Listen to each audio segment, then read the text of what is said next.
Assalamualaikum warahmatullahi wabarakatuh. Perkenalkan, kami dari kelompok 3 yang beranggotakan saya, Erisa Putri Wardani, dan ada ke-6 rekan saya yaitu Davidias Pradani, Delia Indrayani, Dindan Adela Nurma, Karisma Firdaus, Wulan Destiana Lestari, dan Tia Zuraida. Kami akan mempresentasikan mata kuliah Akuntansi Internasional dengan materi bab 3 yang berjudul Akuntansi Komparatif Eropa. Baiklah, untuk yang pertama yaitu mengenai akuntansi komparatif Eropa. Akuntansi komparatif ini adalah akuntansi untuk transaksi internasional di mana untuk membandingkan prinsip-prinsip akuntansi di antar negara. Perbandingan tersebut bisa meliputi dalam hal pajak, audit, atau bidang akuntansi lainnya. Nah, perlu diketahui bahwa pada bab kali ini kami akan membahas perbedaan prinsip-prinsip tersebut untuk kelima negara yang ada di Eropa, meliputi Ceko, Perancis, Jerman, Belanda, dan Inggris. Nah, perlu diketahui bahwa keempat dari kelima negara tersebut, yaitu Perancis, Jerman, Belanda, dan Inggris, merupakan pendiri dari IASB atau International Accounting Standard Board, di mana mereka pada saat itu sudah memiliki catatan perekonomian yang pesat dan sudah maju. Sedangkan untuk Ceko itu masih berada pada tahap berkembang. Lanjut untuk beberapa pengamatan tentang standar dan praktik akuntansi. Standar akuntansi adalah aturan atau regulasi yang mengatur mengenai pengolahan laporan keuangan sebagaimana semestinya. Namun sayangnya pada prakteknya ini masih banyak ditemui negara-negara yang melanggar dari praktik yang berpedoman pada standar akuntansi ini. Ada 3 alasan yang mendasari mengapa masih banyak yang melakukan penyimpangan tersebut. Misalnya yang pertama itu masih ada beberapa negara yang menganggap bahwa hukuman dari penyimpangan tersebut itu tidak efektif atau masih lemah. Alasan yang kedua, perusahaan bisa dengan sukarela melaporkan lebih banyak informasi daripada yang diharuskan. Alasan yang ketiga, ada beberapa negara yang telah mengizinkan perusahaan dalam negara tersebut itu tidak usah menggunakan standar akuntansi apabila atau dengan catatan perusahaan tersebut sudah melaporkan laporan keuangannya itu sudah baik. Susunan standar akuntansi ini biasanya menggabungkan 2 kombinasi dari kelompok-kelompok sektor umum dan sektor swasta, di mana sektor swasta ini meliputi profesi akuntansi dan kelompok-kelompok lain yang dipengaruhi oleh proses pelaporan keuangan. Sedangkan dari sektor umum ini biasanya meliputi perwakilan-perwakilan seperti petugas pajak, perwakilan pemerintah yang bertanggung jawab atas hukum komersial, dan komisi keamanan. Hubungan antara standar akuntansi dengan praktiknya ini cukup rumit dan tidak selalu bergerak dalam satu arah, karena praktik bisa dipengaruhi dalam tekanan pasar seperti tekanan yang berhubungan dengan persaingan pendapatan dalam pasar modal.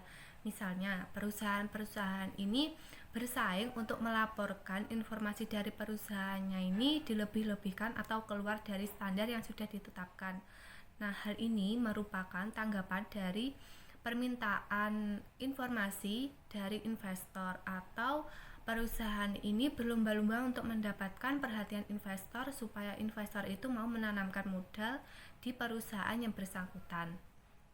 Nah, jika permintaan akan informasi tersebut cukup kuat, standar bisa dirubah untuk menutupi informasi yang awalnya bersifat sukarela. Selanjutnya yaitu IFRS atau International Financial Reporting Standards dalam Uni Eropa. Pada tahun 2002, Uni Eropa mengharuskan seluruh perusahaan yang ada di Uni Eropa harus menggunakan atau mengacu IFRS pada penyusunan laporan keuangan gabungan mereka. Namun, Uni Eropa ini masih memberikan kebebasan bagi perusahaan pribadi untuk tetap mengacu pada laporan gabungan ini atau tidak. Penggabungan laporan keuangan ini bisa diharapkan di mana IFRS diperlukan, tetapi perbedaannya tetap ada ketika tidak ada penggabungan. Untuk memahami akuntansi di Eropa, seseorang harus bisa memahami IFRS dan persyaratan akuntansi setempat. Banyak perusahaan akan memilih untuk mengikuti persyaratan setempat di perusahaan-perusahaan di mana IFRS tersebut digunakan. Sebagai contoh, perusahaan tersebut bisa saja menganggap IFRS tidak sesuai atau terlalu rumit untuk kebutuhan mereka. Baik, selanjutnya saya Wulan Destiana Lestari akan menjelaskan mengenai persyaratan IFRS. Seperti yang disajikan dalam PowerPoint berikut, bahwa perusahaan terdaftar laporan keuangan gabungan untuk Perancis, Jerman, Republik Ceko, dan Inggris itu diharuskan. Sedangkan untuk perusahaan terdaftar laporan perusahaan pribadi untuk Perancis dilarang, untuk Jerman diperbolehkan, tapi hanya untuk tujuan informasional. Alasannya karena laporan keuangan perusahaan tertutup Perancis dan Jerman harus disusun dengan persyaratan akuntansi setempat karena laporan-laporan ini merupakan dasar untuk pajak dan dividen. Sedangkan untuk Republik Ceko diharuskan dan untuk Perancis diperbolehkan. Untuk selanjutnya, perusahaan tidak terdaftar laporan keuangan gabungan untuk Perancis, Jerman, Republik Ceko, dan Inggris ini diperbolehkan. Selanjutnya, perusahaan terdaftar laporan perusahaan pribadi untuk Perancis dilarang. Alasannya karena IFRS tidak diperbolehkan dalam laporan keuangan perusahaan pribadi yang tidak terdaftar di Ceko karena dianggap bahwa IFRS bisa terlalu rumit dan memakan biaya untuk perusahaan pribadi. Sedangkan di Jerman ini diperbolehkan tapi hanya untuk tujuan informasional. Sama alasannya sama seperti yang Jerman tadi ya. Terus yang Republik Ceko juga dilarang, yang Inggris diperbolehkan. Selanjutnya yaitu laporan keuangannya. Untuk laporan keuangan IFRS ini terdiri atas neraca gabungan, laporan laba rugi, laporan kas, dan laporan perubahan ekuitas atau laporan laba rugi dan pengeluaran yang diakui, dan catatan penjelasan. Ungkapan catatan harus mencangkup kebijakan akuntansi yang diikuti, penilaian yang dibuat oleh manajemen dalam menetapkan kebijakan akuntansi yang penting, dan yang ketiga yaitu asumsi utama mengenai masa depan dan sumber-sumber penting tentang ketidakpastian estimasi. Selanjutnya yaitu patokan akuntansi. Untuk patokannya yang pertama, semua kombinasi bisnis itu dianggap pembelanjaan. Yang kedua, goodwill diuji setiap tahun untuk memeriksa penurunan nilainya dan jika negatif harus segera diakui dalam pendapatan. Yang ketiga, penanaman modal dalam perusahaan gabungan dengan metode ekuitas. Selanjutnya yang keempat, translasi laporan keuangan dari operasi asing didasarkan pada konsep mata uang fungsional, yang mana konsep mata uang fungsional ini merupakan lingkungan ekonomi utama di mana entitas asing tersebut beroperasi. Mata uang tersebut bisa berupa mata uang yang sama yang digunakan oleh perusahaan induk untuk menyusun laporan keuangannya atau mata uang yang berbeda. Selanjutnya, yang kelima, aset dinilai berdasarkan harga perolehan atau harga pasar, yang mana jika metode harga pasar yang digunakan, revaluasi harus digunakan secara teratur dan semua barang dari kelas tertentu harus dinilai kembali. Selanjutnya yang keenam, depresiasi dibebankan secara sistematis atas umur penggunaan aset, menggambarkan pola pemakaian manfaat. Selanjutnya yang ketujuh, persediaan dinilai secara FIFO atau beban rata-rata sesuai menurut IFRS. Yang kedelapan, pinjaman keuangan dikapitalisasi dan diamortisasi sementara pinjaman operasional dibebankan pada dasar sistematis. Biasanya membayar utang pinjaman pada dasar garis lurus. Selanjutnya yang terakhir, pajak-pajak yang ditangguhkan dibayar penuh yaitu dengan menggunakan metode kewajiban, yang mana untuk selisih sementara antara jumlah aset atau utang dan dasar pajaknya. Selanjutnya yaitu Perancis. Akuntansi nasional Perancis diatur dalam Plan Comptable General yang berisi yang pertama, tujuan dan prinsip laporan dan akuntansi keuangan. Yang kedua, definisi aset, utang, ekuitas pemegang saham, pendapatan dan pengeluaran. Yang ketiga, aturan-aturan valuasi dan pengakuan. Yang keempat, daftar akun, persyaratan penggunaannya, dan persyaratan tata buku lainnya yang telah distandarisasi. Yang kelima, contoh laporan keuangan dan aturan presentasinya. Selanjutnya, regulasi dan pelaksanaan akuntansi. Ada 5 perusahaan besar yang terlibat dalam penyusunan standar di Perancis. Yang pertama yaitu CNC atau Badan Akuntansi Nasional. Yang kedua CRC atau Komite Regulasi Akuntansi. Yang ketiga EMF atau Otoritas Pasar Keuangan.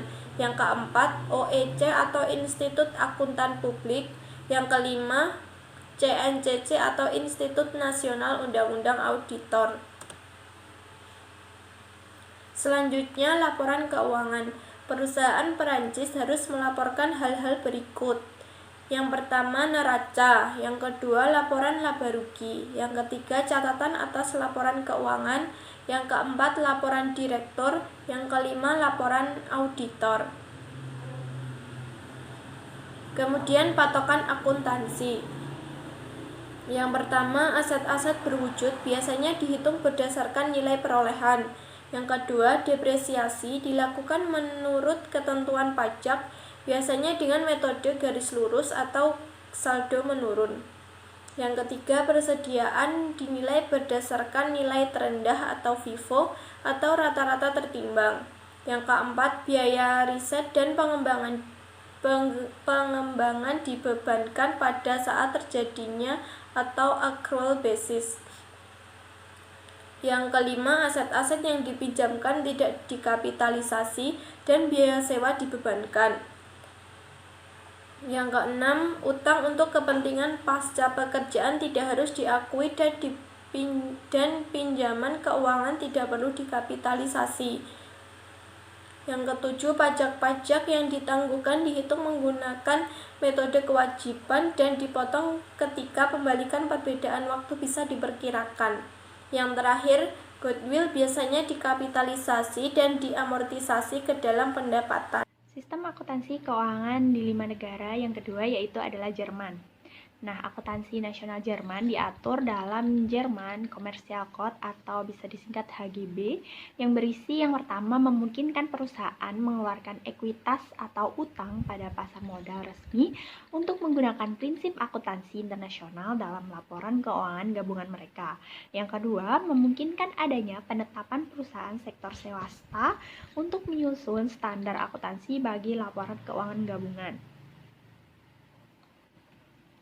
Selanjutnya yaitu regulasi dan perlakuan akuntansi.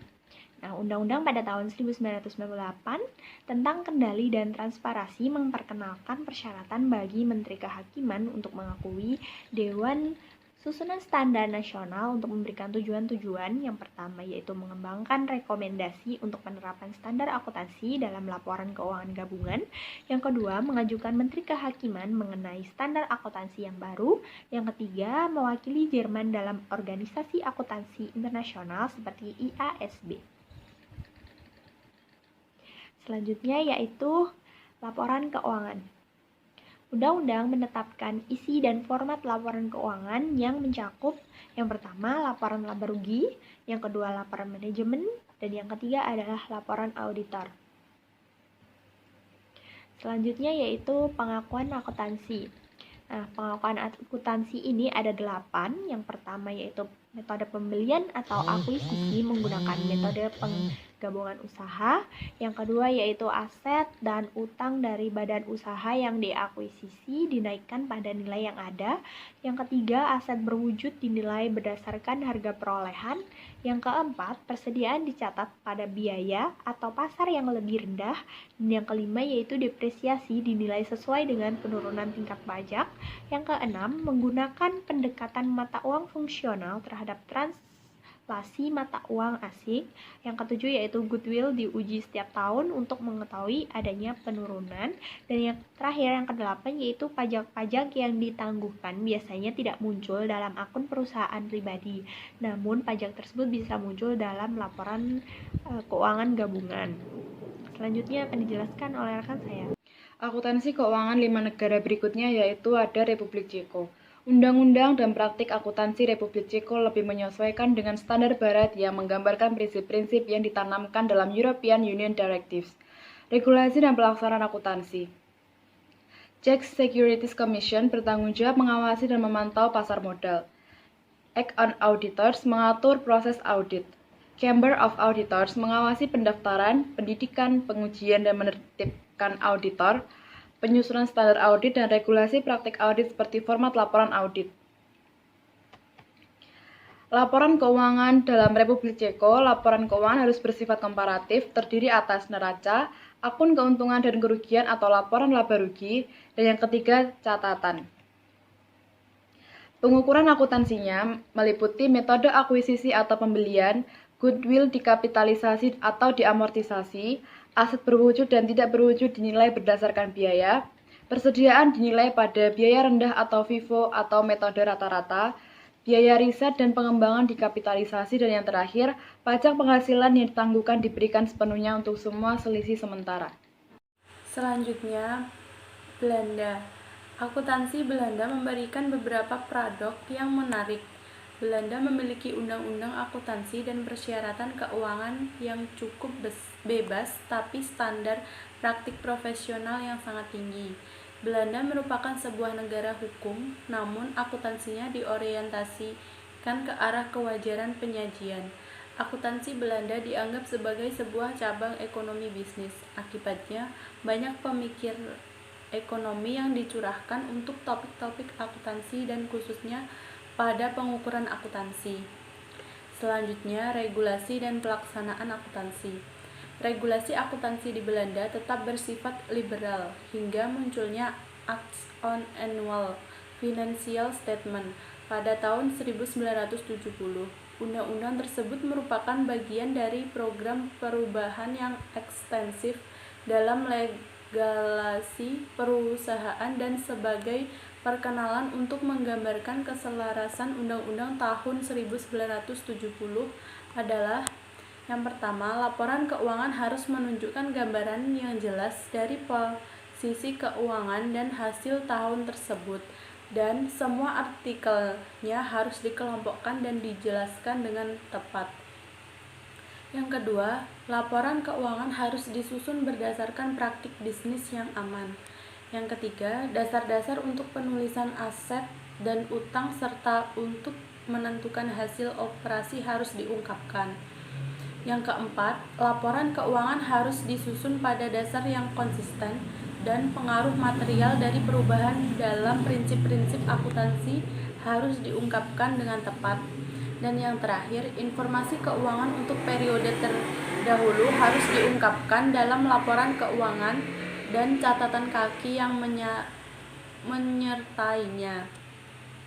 Selanjutnya, Dutch Accounting Standard Board atau DASB mengeluarkan pedoman pada prinsip-prinsip akuntansi yang diterima secara umum.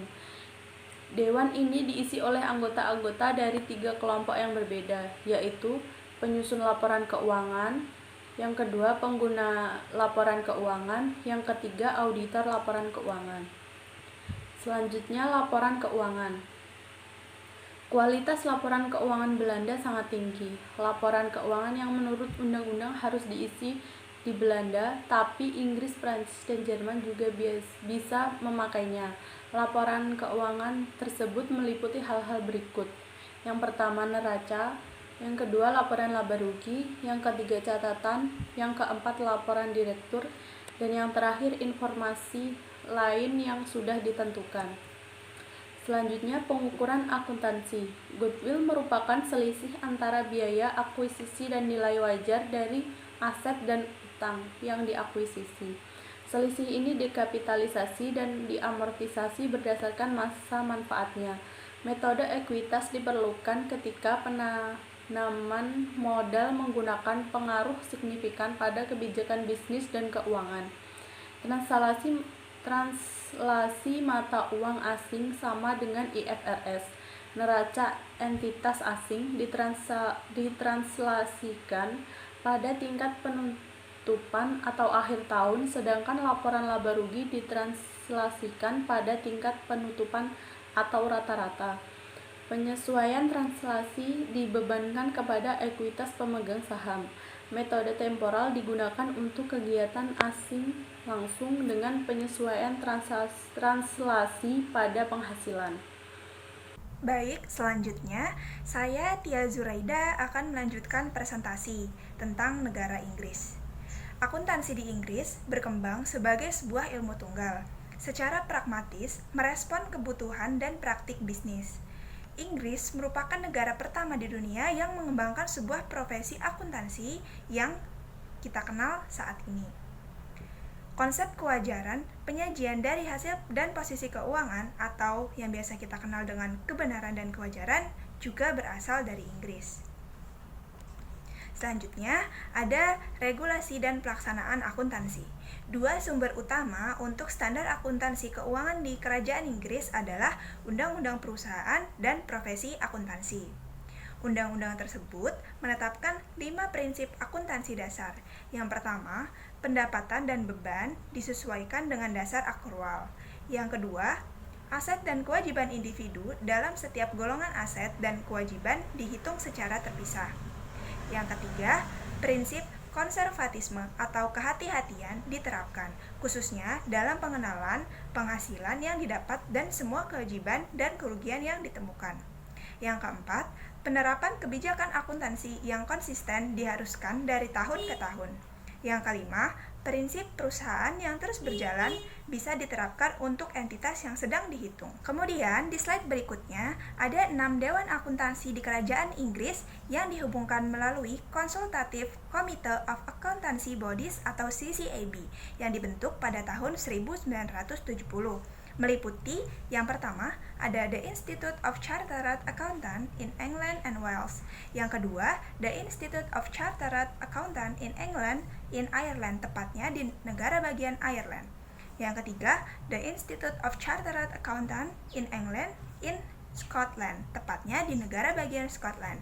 Yang keempat, The Association of Chartered Certified Accountant. Yang kelima, The Chartered Institute on Management Accountant. Yang keenam, The Chartered Institute of Public Finance and Accountant. Hingga tahun 2000, standar audit merupakan tanggung jawab sebuah dewan dari CCAB. Serta pada tahun tersebut, Accountant Foundation dibentuk untuk mengatur dan mengawasi profesi audit. Kemudian, di slide berikutnya, dalam laporan keuangan di Kerajaan Inggris. Laporan keuangan Inggris merupakan yang paling komprehensif di dunia. Laporan keuangannya biasanya mencakup yang pertama, laporan direktur. Yang kedua, akun laba dan rugi serta neraca. Yang ketiga, laporan arus kas. Yang keempat, laporan keseluruhan laba dan rugi. Yang kelima, laporan kebijakan akuntansi. Yang keenam, catatan yang direferensikan dalam laporan keuangan. Dan yang ketujuh, ada laporan auditor. Kemudian, di slide berikutnya, dalam melakukan perhitungan akuntansi. Di Inggris sendiri memperbolehkan adanya metode akuisisi dan penggabungan akuntansi untuk kombinasi bisnis. Namun, syarat-syarat penggunaan metode penggabungan sangat terbatas, sehingga hampir tidak pernah digunakan. Di bawah metode akuisisi, goodwill dihitung sebagai selisih antara harga pasar dari uang yang dibayarkan dan harga pasar dari aset bersih yang diakuisisi dari aset-aset yang bisa dihitung pada harga perolehan. Biaya sekarang atau menggunakan gabungan keduanya. Kemudian, semua perusahaan Inggris, baik yang sudah terdaftar ataupun yang tidak terdaftar, diizinkan untuk menggunakan IFRS. Sekian presentasi dari kelompok kami, kelompok 3. Semoga ilmu yang kami sampaikan tersebut bermanfaat. Mohon maaf apabila ada kata-kata yang kurang berkenan dan kurang sopan. Terima kasih. Wassalamualaikum warahmatullahi wabarakatuh.